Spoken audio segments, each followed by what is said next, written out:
Hi மக்களே, இன்றைக்கி நம்ம வீட்டில் வந்து சிக்கன் கபாப் ஃப்ரை வந்து பண்ண போகிறோம். அதுக்கு பார்த்தீங்கன்னா சிக்கனை ஃபஸ்ட்டு ஒரு ½ வினிகரில் ஊற வச்சு நல்லா ட்ரை பண்ணி எடுத்துக்கணும். அப்போ அந்த சிக்கன் வந்து ரொம்ப சாஃப்ட்னஸ் கிடைக்கும்.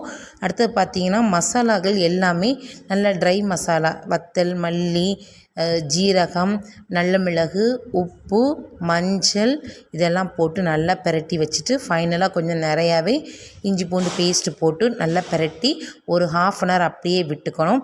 அப்போ அது வந்து மேலே வந்து நல்லா ஒரு இதாக செட் ஆகி அப்படியே இருக்கும் அந்த மசாலா எல்லாமே. அதை அப்படியே தேங்காய் எண்ணெயில் பொரிச்சு எடுக்கணும். இதுதான் அதோட ஸ்பெஷலே. ரொம்ப டேஸ்ட்டாக இருக்கும். நம்ம இது பொரிக்கும்போது தெரு ஃபுல்லாக அவ்வளோ வாசனையாக இருக்கும் மக்களே. கண்டிப்பாக இதை நீங்கள் வீட்டில் ட்ரை பண்ணி பாருங்கள். இதில் வந்து நம்ம வினிகர் தான் இதில் மெயின். அந்த சிக்கனை வந்து நம்ம ரொம்ப நல்லா ஃப்ரை பண்ணாலும் டார்க் கலரில் ஆனாலும் அது வந்து ரொம்ப சாஃப்டாக இருக்கும். நீங்கள் ட்ரை பண்ணி பார்த்துட்டு எப்படி இருந்துன்னு சொல்லுங்கள்.